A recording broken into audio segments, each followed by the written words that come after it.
നമസ്കാരം, ഞാൻ അനിൽ കുമ്പഴ. കുമ്പഴാൻ ക്രൂവിന്റെ പുതിയൊരു എപ്പിസോഡിലേക്ക് എല്ലാ പ്രേക്ഷകർക്കും ഒരിക്കൽ കൂടി സ്വാഗതം.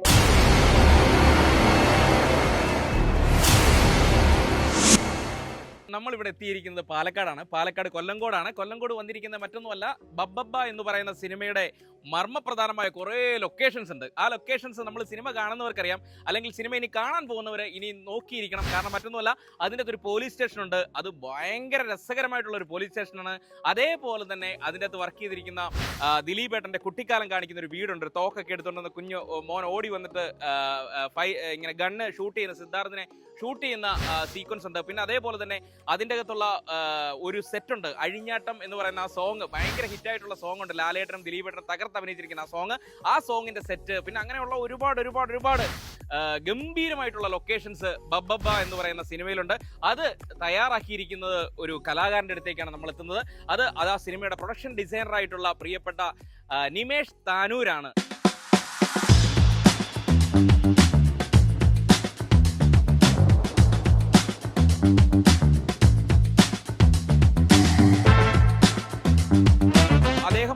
ഒരുപാട് സിനിമകൾ ചെയ്തിട്ടുണ്ട്.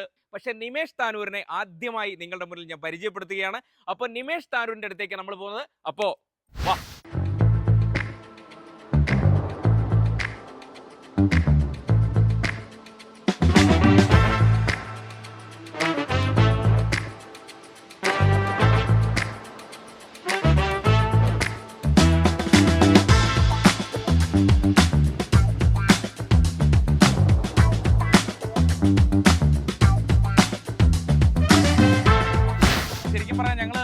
ഏകദേശം നമ്മൾ എത്ര വർഷങ്ങൾക്ക് മുമ്പാണ് നമ്മൾ ഒന്നിച്ച് വർക്ക് ചെയ്തത്?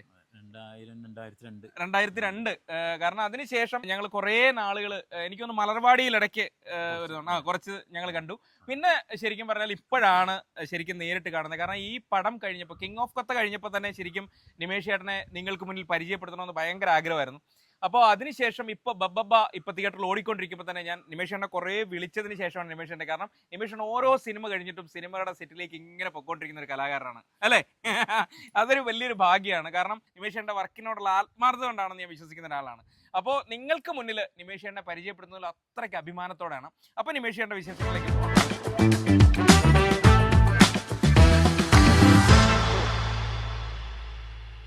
ചേട്ടാ, നമ്മളിപ്പോ ആദ്യം പോകുന്നത് എങ്ങോട്ടാ? ബബ്ബബ്ബ സിനിമയുടെ ഏത് ലൊക്കേഷനിലേക്കാണ് നമ്മൾ ആദ്യം പോകുന്നത്? ആദ്യം സിനിമ തുടങ്ങുന്ന ഫ്ലാഷ് ബാക്ക് തന്നെ തുടക്കം അവിടെ തുടങ്ങാം.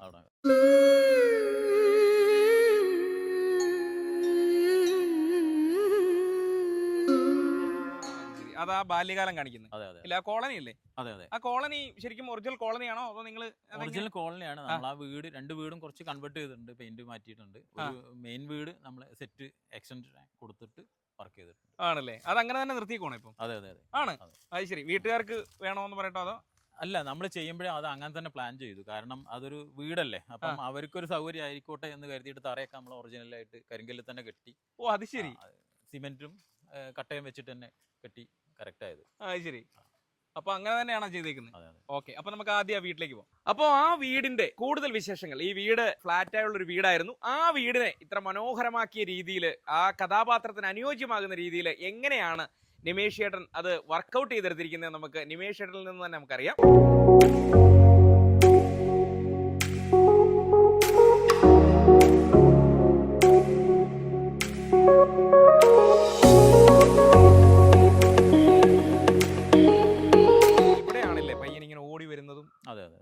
ഗണ്ണ് ഷൂട്ട് ചെയ്യുന്നതൊക്കെ കാണിക്കുന്നല്ലേ, അതിന്റെ ഫ്ലാഷ് ബാക്ക് കാണിക്കുന്നത് അല്ലേ? ഇത് നമ്മള് കളറൊക്കെ മാറ്റി അതോ ഇങ്ങോട്ട് എങ്ങനെയാണ് ഇതിന്റെ ഒരു ഇത് വന്നേക്കുന്നത്, ഈ ഒരു വർക്ക് വന്നേക്കുന്നത് ഈ വീടിന്റെ ഒരു? ഇത് നമ്മൾ ഉദ്ദേശിച്ചിരുന്ന ഒരു കോളനിയിലുള്ള ഒരു വീടായിരുന്നു. അപ്പൊ ആ വീട് നമ്മൾ ആക്ച്വൽ ആദ്യമേ ഫിക്സ് ചെയ്തിരുന്ന ഒരു സെറ്റ് ഇടാം എന്നുള്ള പ്ലാനിൽ ആണ് ചെയ്തിരുന്നത്. മലമ്പുഴയ്ക്ക് അടുത്തുള്ള ഒരു സ്ഥലം. അപ്പൊ പിന്നെ നമ്മൾ ഒരു കവല വേണം, ഒരു ആൽമരവും കവലയൊക്കെ വേണം എന്നുള്ള രീതിയിൽ ഇവിടെ വന്നു. അപ്പം അവിടുന്ന് വെറുതെ ഒന്ന് കയറി നോക്കിയപ്പോൾ നല്ല ഇടവഴി കണ്ടു. അങ്ങനെ കയറി കണ്ടു, വീട് കണ്ടപ്പം ഓക്കെ എന്ന് പറഞ്ഞാൽ നമ്മൾ പോയതാണ്. അപ്പം അന്ന് സെറ്റ് അല്ലെങ്കിൽ ഫിക്സ് ചെയ്തിട്ടല്ല പോയത്. പിന്നീട് ആലോചിച്ച് എന്നാൽ ശരി, ഓക്കെ നമുക്ക് ഇവിടെ സെറ്റ് ചെയ്യാം എന്ന് തീരുമാനിക്കാം. അപ്പോൾ സെറ്റ് ഇടുമ്പോൾ അത് ഒറിജിനലായിട്ട് തന്നെ ചെയ്യാമെന്ന് കരുതിയിട്ട് ആ രീതിയിലാണ് തറയിട്ടതും ഒക്കെ നടത്തിയത്. ഓ, അത് ശരി. ഇതെല്ലാം ഇട്ടതാണല്ലേ നമ്മൾ സെറ്റ് ഇട്ട് മൊത്തം ഇങ്ങോട്ട് ഇറക്കിയതാണ്. ഇതിനൊരു എക്സ്റ്റൻഷൻ ആണ് കൊടുത്തത്. ഓ, അത് ശരി. ഈ വീടിനൊരു മുഖം ഇല്ലായിരുന്നു. അപ്പൊ അതൊരു മുഖം കൊടുക്കുക എന്നുള്ള രീതിയിലാണ് നമ്മളത് ഓ അത് ശരി. ഈ മുറ്റമൊക്കെ ഇത്ര ഉണ്ടായിരുന്നു ഇതിന് ഇല്ല, നേരത്തെ? മുറ്റം കുറച്ച് കുറവായിരുന്നു. ആ. പിന്നെ അത് മാത്രമല്ല ഇവിടെയൊക്കെ ചെടികളൊക്കെ പിടിപ്പിച്ച് കുറച്ച് ഇതിനൊരു 2-3 സ്റ്റേജ് ഉണ്ട്. ആ. ആദ്യം ഈ റാമിന്റെ കുട്ടിക്കാലവും കുട്ടിക്കാലത്ത് നിന്ന് കഴിഞ്ഞ് കുറച്ച് മെച്ചുവേർഡ് അതെ ആയിട്ടുള്ള അതെ അതെ അതെ അത് കഴിഞ്ഞ് പിന്നെ ദിലീപേട്ടൻ്റെ ഒരു അതെ അതെ ഒരു 3 കാലഘട്ടത്തിൽ നമ്മളിത് പറയുന്നുണ്ട്. ഇപ്പോൾ പ്രസന്റ് സിറ്റുവേഷനും അതിൽ ആ വിനീതൊക്കെ കയറി വരുന്നതും അയാൾക്കൊരു ഗിഫ്റ്റ് സമ്മാനമായിട്ട് കൊടുക്കുന്നതൊക്കെ ഇവിടെ ലാസ്റ്റ് ക്രിയേറ്റ് ചെയ്തത്. ശരിക്കും പറഞ്ഞാലേ ഈ ഒരു സ്ഥലമില്ലേ ഇങ്ങനെ ഓടി വരുന്നു, അതെ ഇങ്ങനെ ഇതെന്തായിരുന്നു ഇത്? അങ്ങനെ ഒരു സീൻ ഇവിടെ അല്ലേ അതെ ക്രിയേറ്റ് അതെ ചെയ്തത്? അതിന്റെ ഒരു ഇതൊന്ന് പറഞ്ഞേ. ഇത് റാമിന്റെ കുട്ടിക്കാലം. ആ. റാമിന്റെ കുട്ടിക്കാലത്തിൽ രണ്ടാമത്തെ സ്റ്റേജ് ഇവനെ ഒരു മാനസിക വിഭ്രാന്തിയുടെ സ്റ്റാർട്ടിങ് സ്റ്റേജിൽ ആ. ഇവൻ റിയാക്ട് ചെയ്യുന്ന തുടങ്ങിയ ആ ഒരു ആ. സ്ഥലം. അപ്പം ഈ വാവാമണി എന്ന് പറഞ്ഞൊരു ക്യാരക്ടർ ഉണ്ട്, ആ. ശരണ്യ മാമ ആ. ചെയ്യുന്ന. ആ. അവരുടെ വീടായിട്ടാണ് ഇത്. ആ. ആ. അപ്പം ആ. ഇവർ ഇവിടെ നിന്നാണ് പിടിക്കുന്നത്. ആ പയ്യൻ ഓടി പോകുമ്പോൾ പിടിക്കുന്നത്, വാവാമണി പിടിക്കുന്നത് ഇവിടെ വെച്ചിട്ടാണ്. ഓ അത് ശരി ശരി ശരി ശരി. നമ്മൾ ഈ ഒരു ലൊക്കേഷൻ ഇങ്ങനെ കണ്ടുപിടിക്കാനുള്ള ഒരു, കാരണം ഇത് ഇങ്ങനെയുള്ള വേലിക്കെട്ടുകൾ ഇതൊക്കെ ശരിക്കും പറഞ്ഞാൽ ഇത് എങ്ങനെയാണ് ഇതിലേക്ക് എത്തിയത്, ഇത്തരത്തിലുള്ള ലൊക്കേഷൻ കണ്ടുപിടിച്ച്? ആ ഇവിടെ ഒരു കവലയ്ക്ക് വേണ്ടിയിട്ട് അന്വേഷിച്ച് വന്നതാണ്. അവിടെ തൊട്ട് മുന്നേ ഉള്ള ആ ആൽമരമുള്ള ഒരു കവല. ആ കവല അന്വേഷിച്ച് വന്നപ്പോൾ ഒരു അവിടെ സ്റ്റാർട്ടിങ്ങിൽ ഒരു വേലി കണ്ടു. അങ്ങനെ വെറുതെ ഒന്ന് ഇറങ്ങി നടന്നു നോക്കിയാണ്. അപ്പൊ എല്ലാരും കൂടെ വന്നു, അങ്ങനെ കയറി കണ്ട ഒരു സ്ഥലമാണത്. ഓ അത് ശരി ശരി ശരി. അതായിട്ടാണ് ഇവിടെ ഷൂട്ട് ചെയ്യുന്നത്. ശരിക്കും പറഞ്ഞാൽ ഇതിന്റെ ഈ ബബ്ബ പല സ്ഥലങ്ങളിലാണല്ലോ ലൊക്കേഷൻ. ഇപ്പൊ ഇപ്പൊ എനിക്ക് തോന്നുന്നു കോയമ്പത്തൂരൊക്കെ ഉണ്ടെന്ന് തോന്നുന്നില്ലേ, പോലീസ് സ്റ്റേഷനൊക്കെ ചെയ്തേക്കുന്ന അവിടെ അല്ലേ? ഭയങ്കര ഗംഭീരമായിട്ടുണ്ട് കേട്ടോ, അടിപൊളിയായിട്ടുണ്ട്. കാരണം അതൊരു വളരെ ഡിഫറെന്റ് ആയിട്ട് ഒരു ഹെഡ് ക്വാർട്ടേഴ്സ് ആണ് കാണിച്ചിരിക്കുന്നത്. പക്ഷെ എന്നാലും ഭയങ്കര രസകരമായിട്ട് ഫില്ലായിരുന്നില്ലേ, എല്ലാ പ്രോപ്പർട്ടീസും ഫില്ല്. അതേപോലെ തന്നെ അതിനകത്ത് കുറച്ച് പ്ലെയിൻ ആയിട്ടുള്ള സ്ഥലമായിരുന്നു അത്. അത് പ്ലെയിൻ ആയിട്ടൊരു ഗോഡൌൺ ആണ്. അത് നമ്മള് എക്സ്റ്റീരിയർ വേറൊരു ബിൽഡിംഗ് ആണ്, അതിനെ മാച്ച് ചെയ്തിട്ട് നമ്മളവിടെ സെറ്റ് ചെയ്തതാണ്. ഓ അത് ശരി. അതിനകത്തെ ആർച്ചുകളൊക്കെ അടിച്ചിരിക്കുന്നത്, ആ പില്ലറുകളൊക്കെ കൊടുത്തിരിക്കുന്നത്, അതൊക്കെ സെറ്റാ? അതെ അതെ.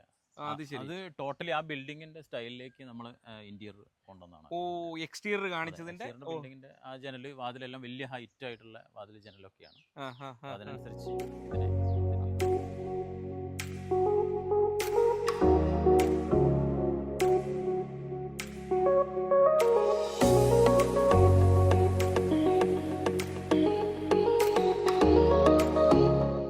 സ്ഥലം ഇത് ശരിക്കും പറഞ്ഞാൽ അതിനകത്ത് ഒരു നല്ലൊരു ഒരു കവല, ഫ്ലാഷ് ബാക്കിൽ ഒരു കവല കാണിക്കുന്നല്ലേ? ഈ കവല അന്വേഷിച്ചിട്ട് വന്നപ്പോഴാണ് നമുക്ക് അദ്ദേഹത്തിന്റെ വീടും കാര്യങ്ങളൊക്കെ കിട്ടിയിട്ടുള്ളത്. ഓ അത് ശരി അത് ശരി ശരി. അപ്പൊ ഇതിന് കുറച്ച് എക്സ്റ്റൻഷൻ കൊടുത്തിരുന്നു. ഇത് ഇങ്ങനെയല്ലേ, കുറച്ച് കയറിയിട്ടും തകരൊക്കെ ആയിരുന്നു. ഇത് ഫുൾ ഓടാക്കിയത് നമ്മളാണ്, കുറച്ച് ഭാഗം പായൊക്കെ വെച്ച് കെട്ടി ഇങ്ങനെയുള്ളൊരു അവസ്ഥയായിരുന്നു. ഇതൊന്നും ഇല്ലായിരുന്നു ഇങ്ങനെ, ഈ ഭാഗത്ത് ഇല്ലായിരുന്നു. ഈ ഭാഗത്ത് നമ്മള് ക്രിയേറ്റ് ചെയ്തതാണ്. ഒരു വരാന്ത കിട്ടാൻ വേണ്ടിയിട്ട് കുറച്ച് ഓടിറക്കി അങ്ങനെ ചെയ്തതാണ്.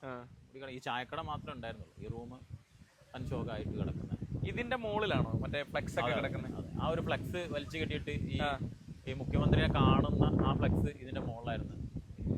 ഓ അത് ശരി. അപ്പം ഈ മറ്റേ വിനീത് ശ്രീനിവാസൻ വന്ന് കാണുന്നതും അങ്ങനെയുള്ള. ഓ അത് ശരി ശരി ശരി. ശരിക്കും ഒരു സിനിമ തുടങ്ങുന്ന സമയത്തേക്ക് ഒരു 1-2 മാസം ശരിക്കും ഈ ലൊക്കേഷൻ കാണൽ ഒരു വലിയൊരു പ്രധാനപ്പെട്ട ഒരു ഘടകമാണ് അല്ലേ?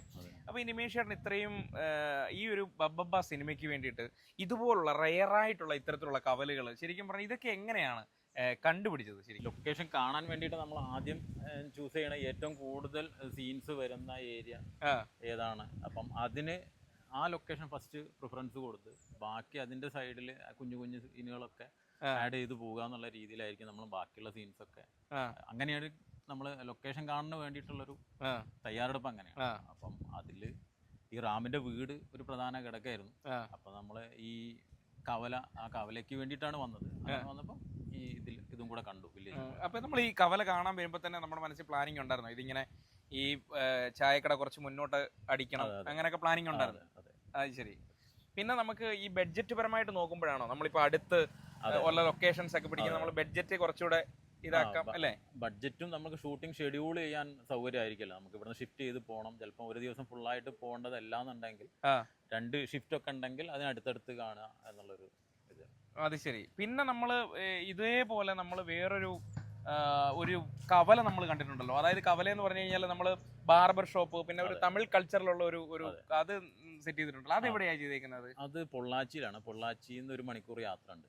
അത് ആ തിയേറ്റർ അതേപോലെ ആ കവലയല്ല, ഒരു മാർക്കറ്റാണ്. ആ മാർക്കറ്റിന്റെ സൈഡിൽ നമ്മൾ ആ ബിരിയാണി കട സെറ്റ് ചെയ്തതാണ്. അത് ശരി. അവര് കുട്ടികള് ബിരിയാണി കഴിക്കുന്ന ഒരു കട ആ മാർക്കറ്റിനകത്തൊരു സൈഡിൽ നമ്മൾ സെറ്റ് ചെയ്തതാണ്. അതേപോലെ ബാർബർ ഷോപ്പും അതൊരു പണ്ടത്തെ ടിപ്പിക്കൽ ബാർബർ ഷോപ്പൊക്കെ കണ്ടിട്ടുണ്ടെങ്കിൽ ആ നൊസ്റ്റാൾജിയ കയറിക്കോട്ടെ എന്ന് കരുതിയിട്ട് തന്നെ ആണ് മരത്തിന്റെ മുകളിൽ ഒരു TV വെച്ചത്, അങ്ങനെ ഒരു ബാർബർ ഷോപ്പ് എന്ന് എഴുതുന്നതും.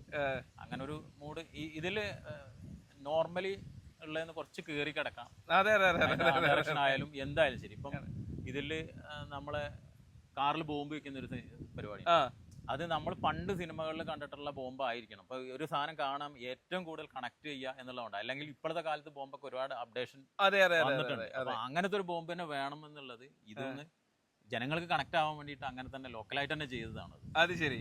അല്ലെ, ശരിക്കും പറഞ്ഞാൽ സിനിമ അത്തരത്തിലാണല്ലോ മേക്ക് ചെയ്തിരിക്കുന്നത് മുഴുവനും, അല്ലേ? ഫുള്ള്. അതായത് നമ്മൾ ഒരിക്കലും ഈ കാലഘട്ടത്തിലൊക്കെ ഇങ്ങനെയൊക്കെ ആണോ എന്നൊക്കെ ചിന്തിക്കുന്നല്ലേ, വളരെ ഡിഫറെന്റ് ആയിട്ട് അല്ലേ? ഭയങ്കര ഒരു എന്താ പറയാ, ഒരു ഭയങ്കര ഒരു അടിച്ചുപൊളി ഒരു സിനിമ അല്ലേ? ഓവറാണ്. അതെ അതെ അതെ എല്ലാം കുറച്ച് അതെ അതെ അതെ.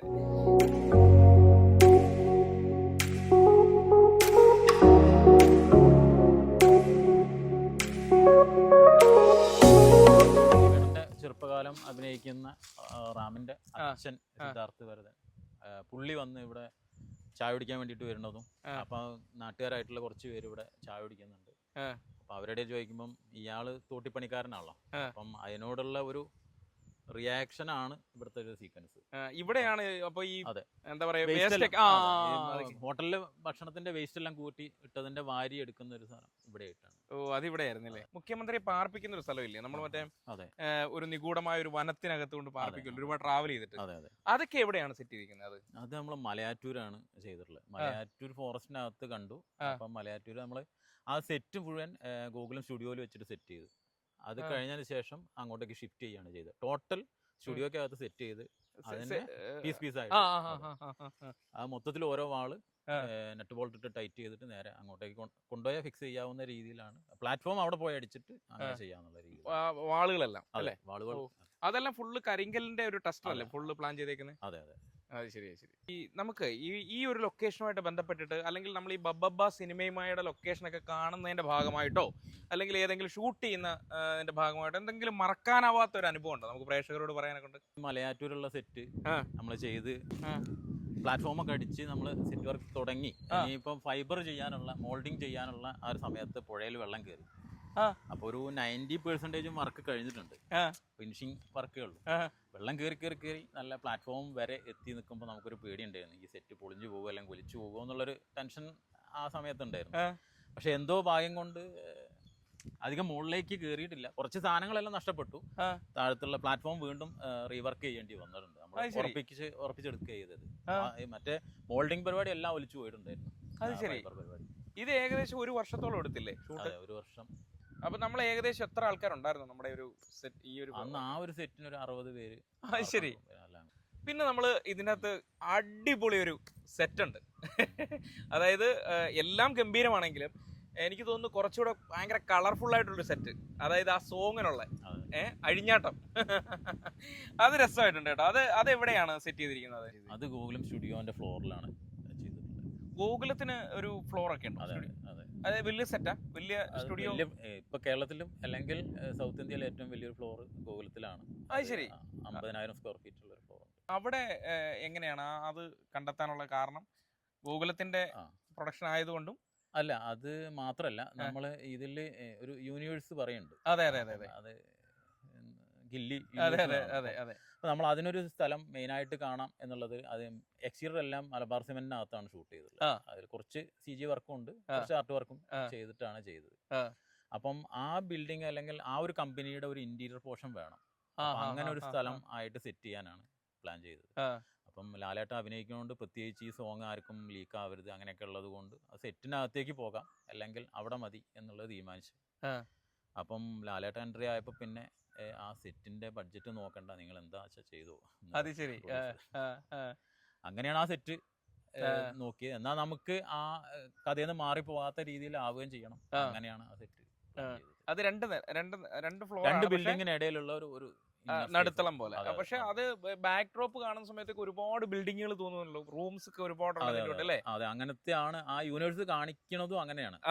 സ്ഥലമായിട്ടാണ് കാണിക്കണത്. പിന്നെ സെന്ററിൽ ഒരു റാമ്പ് റൗണ്ടിൽ സംഭവം, പിന്നെ കൊറിയോക്ക് വേണ്ടിയിട്ട് ചെയ്തു. പിന്നെ കുറെ ഹാങ്ങിങ്സ് ലൈറ്റുകൾ, ബൾബുകൾ കുറെ ഉണ്ടായിരുന്നു. അതെ അതെ. അതൊക്കെ രസമായിട്ടുണ്ട്. വിഷ്വലി കളർഫുൾ ആക്കാം. അത് മൊത്തം കൂടെ ആ ഒരു സെറ്റ് ഭയങ്കര ഗ്രാൻഡ് ആയിരുന്നല്ലോ. അതെ. അതിപ്പോഴും അങ്ങനെ തന്നെയാണോ അതോ കുറെ ഇപ്പൊ അതിലെ പ്രാക്ടിക്കൽ ലൈറ്റ്സ് ഒക്കെ അഴിച്ചിട്ടുണ്ട്, ബാക്കി സെറ്റ് അവിടെ തന്നെ ഉണ്ട്. ആണല്ലേ? ചിലപ്പോൾ എന്തെങ്കിലും കൺവേർട്ട് ചെയ്തിട്ട് വേറെ എന്തെങ്കിലും ചെയ്യാമെന്നുള്ളതിൽ. അതിന്റെ മുകളിലും എല്ലാം ആൾക്കാർക്ക് നിൽക്കാവുന്ന രീതിയിലാണ് അടിച്ചേക്കുന്നത്, അല്ലാതെ അല്ല 3 നിലയിലും ആള് കയറാവുന്ന രീതിയിലാണ് ചെയ്തിട്ടുള്ളത്. അത് ഭയങ്കര ക്രൗഡ് വരുന്നു അല്ലേ? ഏകദേശം എത്ര പേരുണ്ടായിരുന്നു? 300 പേര് ഡാൻസേഴ്സും എല്ലാം കൂടെ. അതാണ് ആ 300 പേരെ ഉൾക്കൊള്ളുന്ന രീതിയിൽ അത്രയും സ്ട്രെങ്ത് ആയിട്ട് എന്തായാലും ഗംഭീരമായിരുന്നു കേട്ടോ. അടിപൊളിയാണ്. എനിക്ക് തോന്നുന്നു അഴിഞ്ഞാട്ടം എന്ന് പറയുന്ന ആ സോങ് ഫുള്ള് ആ സെറ്റ് ആണ് അല്ലേ? ഫുള്ള് ഒന്നും വേറെ പോയിട്ടേ ഇല്ല. ശരിക്കും അതിനകത്ത് ഒരു വണ്ടി കൊടുക്കുന്നുണ്ടല്ലോ ആ ഫൈറ്റ് സീക്വൻസിൽ. ആ വണ്ടി ശരിക്കും പറഞ്ഞാൽ അത് എങ്ങനെയാണ് സെറ്റ് ചെയ്തിരിക്കുന്നത്? അത് സെറ്റ് ചെയ്ത് തന്നെയല്ലേ? അതെങ്ങനെയാണ് അതിന്റെ ഒരു? അത് വണ്ടി ഫോർച്യൂണർ ആണ്. ആ വണ്ടി നമ്മൾ ഓൾറെഡി ആൾട്ടർ വർക്ക് അതിന്റെ ഓണർ തന്നെ ചെയ്തിട്ടുണ്ട് കുറച്ച്. പിന്നെ നമുക്ക് ആ വണ്ടി വേറെ ഏതെങ്കിലും സിനിമയിൽ ഉപയോഗിച്ചിട്ടുണ്ടോ അല്ലെങ്കിൽ ഇനിയൊരു സിനിമയിൽ ഉപയോഗിക്കരുത് എന്ന് കരുതിയിട്ട് നമ്മൾ ക്രിയേറ്റ് ചെയ്തിട്ട് കുറച്ച് സാധനങ്ങളുണ്ട്. അത് ഗംഭീരം കേട്ടോ. വീലിലായാലും അതേപോലെ കംപ്ലീറ്റ് ഗ്രില്ലുണ്ട്. അല്ലെങ്കിൽ ഒരു എന്താ പറയാ പ്രൊട്ടക്ഷൻ അത്രയും ഉണ്ടായിരിക്കണം എന്നുള്ള രീതിയിൽ അത് പറയും. ഈ വണ്ടിയുടെ ഒരുവിധം പാർട്ടൊക്കെ ഡംബിയുണ്ട്. ഇടിക്കുകയാണ് അവിടെ പൊളിക്കുകയാണെന്നുണ്ടെങ്കിൽ അവിടെ പൊളിക്കാൻ വേണ്ടിയിട്ട്. അത് സിനിമയിൽ അങ്ങനെ വന്നിട്ടില്ല. ഫൈറ്റ് സീക്വൻസിലൊക്കെ ഇടിക്കുന്നതും അങ്ങനെയൊക്കെ ആയിട്ട് സ്ക്രിപ്റ്റിലുണ്ടായിരുന്നു. പക്ഷെ സിനിമയിൽ എഡിറ്റ് വൈസ് കാണിച്ചിട്ടില്ല. അപ്പൊ അതുകൊണ്ട് വണ്ടിയുടെ ഡോറും ബാക്ക് സൈഡും അതേപോലെ ആ വണ്ടിയുടെ പുറകിൽ നിന്നൊരു ബ്ലാസ്റ്റിംഗ് പരിപാടി ഉണ്ട്. ആ സാധനം അത് ക്രിയേറ്റ് ചെയ്ത് വെച്ചതാണ്. നിമിഷേട്ടാ, ഈ സിനിമയിലെ ഈ പ്രൊഡക്ഷൻ ഡിസൈനറും ആർട്ട് ഡയറക്ടറും ഇപ്പൊ ഈ അടുത്ത സമയങ്ങളിലാണ് കൂടുതലായിട്ട് ഇങ്ങനെ കാണുന്നത്. അപ്പൊ ഈ പ്രൊഡക്ഷൻ ഡിസൈനറും ആർട്ട് ഡയറക്ടറും തമ്മിലുള്ള വ്യത്യാസം എന്താണ്? പ്രൊഡക്ഷൻ ഡിസൈനർ എന്ന് പറഞ്ഞിട്ടുണ്ടെങ്കിൽ ആ സിനിമയുടെ ടോട്ടാലിറ്റിയാണ് നോക്കുന്നത്. ആ ഡയറക്ഷൻ മാത്രം നോക്കിയാൽ മതി. ഇപ്പം പ്രൊഡക്ഷൻ ഡിസൈനർ ആണെന്നുണ്ടെങ്കിൽ അതിൽ കോസ്റ്റ്യൂം ആയാലും സമയമായാലും ഒരു ലൊക്കേഷൻ കണ്ടിട്ട് ആ ലൊക്കേഷനിൽ ഏത് സമയത്ത് ഷൂട്ട് ചെയ്യണം എന്നുള്ളതും അതേപോലെ ആ കളർ ടോൺ, ടോട്ടൽ സിനിമയുടെ കളർ ടോണും എല്ലാറ്റിനെയും കുറിച്ച് ധാരണ ഉണ്ടായിരിക്കണം. അതേപോലെ CGനെ കുറിച്ചിട്ടും ധാരണ ഉണ്ടായിരിക്കണം.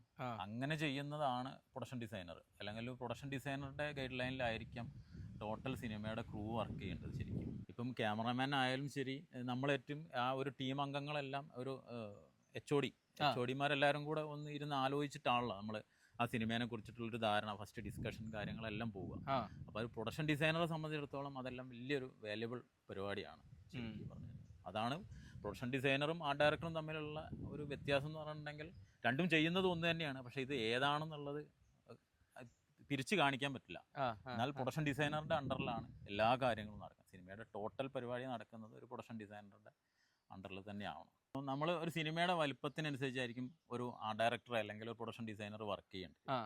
ചില സിനിമകളിൽ 24 മണിക്കൂറും വർക്ക് ചെയ്യേണ്ടി വരും. ചിലപ്പോൾ 48 മണിക്കൂർ കണ്ടിന്യൂസ് ആയിട്ട് വർക്ക് ചെയ്യേണ്ടി വരുന്നുണ്ട്. അതേപോലെ ശരാശരി ഒരു ആർട്ട് ഡയറക്ടർ എന്ന് പറഞ്ഞാൽ ഒരു 20 മണിക്കൂറെങ്കിലും വർക്ക് ചെയ്യുന്നുണ്ടായിരിക്കും ഒരു ദിവസം. കാരണം ഒരു 4 മണിക്കൂറായിരിക്കും അയാളുടെ റെസ്റ്റ്. ഞാൻ എൻ്റെ കിങ് ഓഫ് കൊത്തയ്ക്കൊക്കെ ശരിക്കും പറഞ്ഞാൽ 3 മണിക്കൂറാണ് ഞാൻ അധിക ദിവസങ്ങൾ ഉറങ്ങിയിട്ടുള്ളത്. അതും ഇതുപോലെ ഒരു 6-7 അല്ലെങ്കിൽ 8 മാസത്തോളം നിന്നിരുന്ന ഒരു ഷെഡ്യൂളാണ്. അപ്പം ബബ്ബെ അതേപോലെ ഒരു വർഷത്തോളം നിന്ന സിനിമയാണ്. അപ്പം ഇതിൻ്റെ മേജർ വർക്ക് വരുന്നൊക്കെ സമയത്ത് ഒരു ആർട്ട് ഡയറക്ടർ അല്ലെങ്കിൽ ഒരു പ്രൊഡക്ഷൻ ഡിസൈനറുടെ ടൈം അങ്ങനെ ആയിരിക്കും. ചിലപ്പം 48 മണിക്കൂറായിരിക്കാം വർക്ക് ചെയ്യേണ്ടാവുക.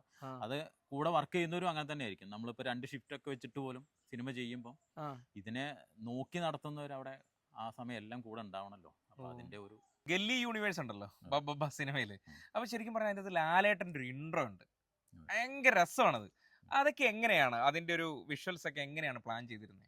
ഗില്ലി യൂണിവേഴ്സ് എന്ന് പറഞ്ഞൊരു സാധനം നമ്മൾ ക്രിയേറ്റ് ചെയ്ത്, അപ്പം ഡയറക്ടറും DOP അല്ലെങ്കിൽ ഈ കഥയുമായി ബന്ധപ്പെട്ടിട്ട് നമ്മളൊരു ഉണ്ടാക്കിയെടുത്തിട്ടുള്ള ഒരു യൂണിവേഴ്സാണത്. നമ്മൾ പറയുന്ന ഒരു പശ്ചാത്തലം എന്നുള്ള രീതിയിലാണ് അത് കണ്ടിട്ടുള്ളത്. അത് നമ്മൾ ക്രിയേറ്റ് ചെയ്തതാണ്. ലാലേട്ടൻ്റെ ഇൻട്രോ എല്ലാം സെറ്റിനകത്താണ് ഷൂട്ട് ചെയ്തത്. പിന്നെ വളരെ മോഹൻലാൽ ഫാനാണ് എല്ലാവരും. അപ്പം അതിൻ്റെ ഒരു സ്വഭാവം ആ ഷോട്ടിലും അല്ലെങ്കിൽ ആ പുള്ളിയുടെ ഇൻട്രോയിൽ അത് കാണാൻ പറ്റിയിട്ടുണ്ട്. പിന്നെ ഈ സിനിമയിൽ എന്തും ചെയ്യാം എന്നുള്ള രീതിയിൽ തന്നെ നമ്മളൊരു ലോജിക്കോ കാര്യങ്ങളോ ഒന്നും നോക്കിയിട്ടില്ല. ആദ്യമേ പറയുന്നതും അതാണല്ലോ, ഇതിലൊരു ലോജിക്ക് ഇല്ല എന്നുള്ളത് തന്നെയാണ് പറഞ്ഞത്. ദിലീപേട്ടൻ്റെ കൂടെ ആണല്ലോ ഏറ്റവും കൂടുതൽ ഇപ്പോൾ വർക്ക് ചെയ്തിരിക്കുന്നത്. ആ സിനിമയിൽ ഏറ്റവും കൂടുതൽ ചേർന്നിരിക്കുന്നത് ദിലീപേട്ടൻ്റെ കൂടെ. അപ്പോൾ ദിലീപേട്ടൻ്റെ കൂടെ വർക്ക് ചെയ്യുമ്പോൾ എക്സ്പീരിയൻസ് എന്തായിരുന്നു? കുഴപ്പമില്ല, നല്ല കമ്പനി ആയിട്ട് തന്നെയാണ് ഷൂട്ട് പോയതും. പുള്ളിയുടെ കുറച്ച് കോമഡിയും കാര്യങ്ങളൊക്കെ ആയിട്ടും നല്ല ഹാപ്പി ആയിട്ട് തന്നെയാണ് ഷൂട്ട് പോയത്. ശരിക്കും ഈ ഒരു ഗംഭീര സ്ഥലമാണല്ലോ ഇത്. ഇതിനകത്ത് ഏത് സീക്വൻസ് ആയിരുന്നു? ശരി, ഇത് 2 കാലഘട്ടത്തിലും പറയുന്നുണ്ട്. ഫ്ലാഷ് ബാക്കിൽ അയാളുടെ ഓർമ്മയിലുള്ള ഒരു ഉത്സവം പറയുന്നുണ്ട്. ഇതേ സ്ഥലത്ത് മറ്റേ കുരുത്തോലയൊക്കെ ഇട്ടിട്ടുള്ള അതെ, കാവ് സെറ്റപ്പോ? അതെ, കാവ്. അതിവിടെയാ? അതെ, ആ തെയ്യം കളിക്കുന്ന ഓ, കെട്ടിയാടുന്ന അത് ശരി ശരി ശരി. അതിവിടെയാണ്. പിന്നെ രണ്ടാമത് റാമിന്റെ റീ എൻട്രി ഉണ്ട്. ആ ഇൻട്രോ ഇവിടെയാണ് ചെയ്തിട്ടുള്ളത്. ഏതാ കസേരയൊക്കെ ഇട്ട് കൊടുക്കുന്നത്? അതെ അതെ. ശരണ്യ മാം ഒരു കസേര പിടിച്ചിട്ട് നീയാണ് ഇവിടുത്തെ ആള് എന്ന് പറയുന്നൊരു ശരിക്കും നിമേഷ് ചേട്ടനെ ഈ എത്ര സിനിമ ചെയ്തു ഇപ്പൊ ടോട്ടൽ ഇൻഡിപെൻഡന്റ് ആയിട്ട് 35 സിനിമകളായി. 35 സിനിമ ചെയ്ത ആർട്ട് ഡയറക്ടറാണ് കേട്ടോ. 35 സിനിമ. ഇപ്പൊ ഇതിനകത്ത് മറക്കാനാവാത്ത ഒരു സിനിമ ഏതായിരിക്കും പറഞ്ഞാൽ?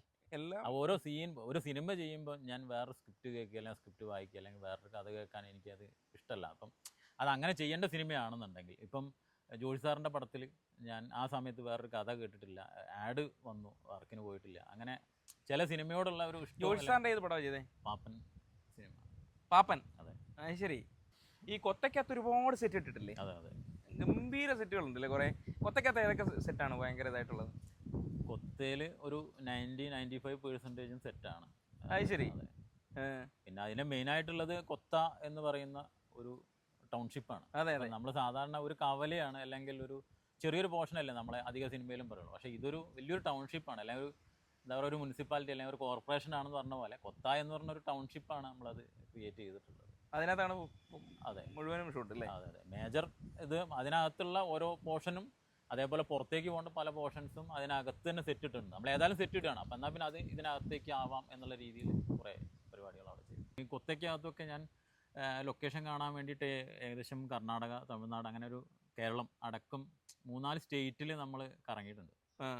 അപ്പം അവിടെ നിന്ന് കാണുന്ന പഴയ ബിൽഡിങ്ങുകൾ നമ്മൾ ഫോട്ടോ എടുത്ത് വെക്കും, അതിനെ ഇവിടെ പ്ലേസ് ചെയ്യും. പല സിറ്റിയിലുള്ളതാണ്. ഇപ്പം ഈ കൊത്ത സിനിമയ്ക്കകത്ത് മംഗലാപുരത്തുള്ള ഒരു ബിൽഡിംഗ് ഉണ്ട്, മധുരയിലുള്ള ഒരു ബിൽഡിംഗ് ഉണ്ട്, എല്ലാം കൊത്തയ്ക്കകത്തുണ്ട്. ടോട്ടാലിറ്റി നമുക്ക് ആ ബിൽഡിംഗ് ഇവിടേക്ക് മാച്ചാക്കി ചെയ്യുക എന്നുള്ളതാണ് റെഫറൻസ്. കൂടുതൽ നമ്മളെ യാത്രയിൽ പല സാധനങ്ങളും കാണുന്നതും, പിന്നെ അല്ലാതെ ഗൂഗിൾ സെർച്ച് ചെയ്യേണ്ടി വരുന്ന സമയങ്ങളിൽ ഗൂഗിൾ സെർച്ച് ചെയ്യും. ഏകദേശം എത്ര വർഷമായി ഈ സിനിമ ഫീൽഡിൽ വന്നിട്ട്? ഏകദേശം 25 വർഷം. 25 വർഷം. അത് ശരി. അപ്പോൾ നമ്മൾ ഈ സിനിമ ഫീൽഡിൽ വന്നതിന് ശേഷമല്ലേ വിവാഹമൊക്കെ? അങ്ങനെ ആണ്. എങ്ങനെ കുടുംബത്തെക്കുറിച്ച്? സിനിമ ഫീൽഡ് വന്നതിന് ശേഷമാണ് വിവാഹം, അതുകൊണ്ട് കുറച്ച് ലേറ്റായി. 40-ലാണ് ഞാൻ കല്യാണം കഴിക്കുന്നത്. അത് ശരി. പിന്നെ വീട്ടിൽ അമ്മ, വൈഫ്, കുട്ടികൾ, ഒരു ചേട്ടനുണ്ട്. ഞങ്ങൾ 2 സഹോദരന്മാരാണ്. എൻ്റെ ചേട്ടൻ, മക്കള് 3-3.5 വയസ്സ്, ട്വിൻസാണ്. അത് ശരി. എത്ര സിനിമ വർക്ക് ചെയ്തുള്ള എക്സ്പീരിയൻസ് ഉണ്ട് മൊത്തം? ഇപ്പം നടക്കുന്ന സിനിമ, ഇപ്പം ഷൂട്ട് നടക്കുന്ന സിനിമ 100ാമത്തെ സിനിമ. 100ാമത്തെ സിനിമ? അതേതാ സിനിമ? ടിക്കിടാക്ക. ടിക്കിടാക്ക. അതെവിടെ ഷൂട്ട് നടക്കുന്നത്? ഇപ്പം ഊട്ടിയിലാണ് ഷൂട്ട് നടക്കുന്നത്. അത് രോഹിത് സംവിധാനം, ആസിഫ് അലി, നസ്ലൻ ഒക്കെ അഭിനയിക്കുന്ന ഒരു പടം.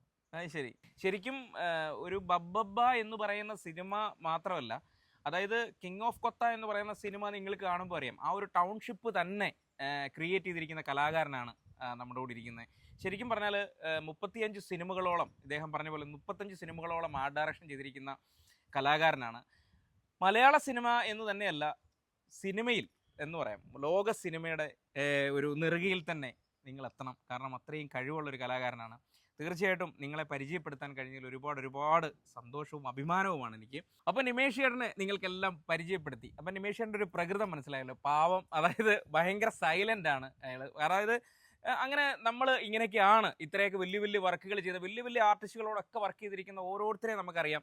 പലരും പല ജാടകളും ഭയങ്കര സംഭവങ്ങളൊക്കെ കാണിക്കുന്ന പല ആൾക്കാരെയും നമുക്കറിയാം. പക്ഷേ ഇത്രയും വലിയൊരു കലാകാരൻ്റെ എളിമ, അല്ലെങ്കിൽ ഞങ്ങൾ ഇപ്പോൾ ഇങ്ങോട്ട് വരുന്നു എന്ന് പറഞ്ഞപ്പോൾ ശരിക്കും പറഞ്ഞാൽ പുള്ളി ലൊക്കേഷൻ കാണാൻ വേണ്ടിയിട്ട്, അതായത് ഈ ടിക്കിടാക്ക എന്ന് പറയുന്ന സിനിമയുടെ ലൊക്കേഷൻ കാണുന്നതിൻ്റെ ഭാഗമായിട്ട് ഭയങ്കര അലച്ചിലാണ്. ഞാൻ ഒരുപാട് തവണ, അതായത് ഈ സിനിമ കണ്ടു കഴിഞ്ഞ് ഒരുപാട് തവണ ഞാൻ നിമേഷ് ചേട്ടനെ വിളിച്ചപ്പോഴൊക്കെ നിമേഷ് ചേട്ടൻ വരണമെന്നുണ്ട്, പക്ഷേ നിമേഷ് ചേട്ടൻ അങ്ങോട്ട് എത്തപ്പെടാൻ പറ്റുന്നില്ല. അപ്പോൾ ഇന്നായാലും ശരിക്കും നമുക്ക് ഭയങ്കര അത്ഭുതം തോന്നി. എന്താണെന്ന് ചോദിച്ചു കഴിഞ്ഞാൽ, ഞങ്ങൾ എറണാകുളത്തു നിന്ന് എത്ര മണിക്ക് ഇറങ്ങുന്നു എന്നുള്ളത് പറയണമെന്ന് പറഞ്ഞു. ഞങ്ങൾ എറണാകുളത്തു നിന്ന് ഇറങ്ങി. ആ ഇറങ്ങിയ സമയത്ത് തന്നെ നിമേഷ് ചേട്ടൻ എവിടെയോ ലൊക്കേഷൻ കണ്ടുകൊണ്ടിരിക്കുകയായിരുന്നു. അവിടുന്ന് ആ പ്രൊഡക്ഷനിൽ വർക്ക് ചെയ്യുന്ന പ്രൊഡക്ഷൻ്റെ വണ്ടി ഉപയോഗിക്കാതെ അവിടുന്ന് ബസ് കയറിയിട്ട്, അതായത് സ്വന്തം വണ്ടി ഊട്ടി കിടക്കുകയാണ്, ബസ് കയറിയിട്ടാണ് ഈ ലൊക്കേഷനിൽ, അതായത് നമ്മുടെ ഒരു എപ്പിസോഡിന്റെ പ്രത്യേകത എന്ന് പറയുന്നത് ആർട്ട് ഡയറക്ടർ ആരെയായാലും അവരെ പരിചയപ്പെടുത്തുമ്പോൾ ആ സിനിമയുടെ മർമ്മപ്രധാനമായിട്ട് ലൊക്കേഷൻസ് എവിടെയാണ് എന്നുള്ളതാണ് നമ്മൾ കാണിക്കുന്നത്. അപ്പോൾ ആ ലൊക്കേഷനിലൊക്കെ പോകണം. പക്ഷേ നിമേഷൻ എത്തിയത് ശരിക്കും പറഞ്ഞാൽ ബസ് കയറിയിട്ട് ഇവിടെ വന്നതിന് ശേഷമാണ് ഞങ്ങൾ കാണുന്നത്. അപ്പോൾ ഈ ബബ്ബബ്ബ എന്ന് പറയുന്ന സിനിമ ഇപ്പോൾ ഏറ്റവും ലേറ്റസ്റ്റ് ആയിട്ട് ഓടിക്കൊണ്ടിരിക്കുന്ന തിയേറ്ററുകളിലൊക്കെ ഭയങ്കര രസകരമായി ഓടിക്കൊണ്ടിരിക്കുന്ന ആ ചിത്രം നിങ്ങളെല്ലാവരും കാണാത്തവരുണ്ടെങ്കിൽ തീർച്ചയായിട്ടും ആ സിനിമ കാണണം. ആ സിനിമ കണ്ടു കഴിയുമ്പോൾ നിമേഷ് താനൂർ എന്ന് പറയുന്ന കലാകാരൻ്റെ ആർട്ട് ഡയറക്ടറുടെ കരവിരുത് നിങ്ങൾക്ക് ആ കഥയ്ക്ക് അനുയോജ്യമാകുന്ന രീതിയിലേക്ക് ആ പശ്ചാത്തലം ക്രമീകരിച്ചതിൻ്റെ കരവിരുത് നിങ്ങൾക്ക് കാണാൻ കഴിയും. അപ്പോൾ കൂടുതൽ വിശേഷങ്ങളുമായിട്ട് വീണ്ടും വരും. അപ്പോൾ ഈ എപ്പിസോഡ് മറ്റുള്ളവർക്ക് ഉപകാരപ്പെടുന്ന രീതിയിലേക്ക് അതൊന്ന് ഷെയർ ചെയ്യണം. അപ്പോൾ പുതിയൊരു എപ്പിസോഡുമായി കാണുമ്പോഴേക്കും ബൈ.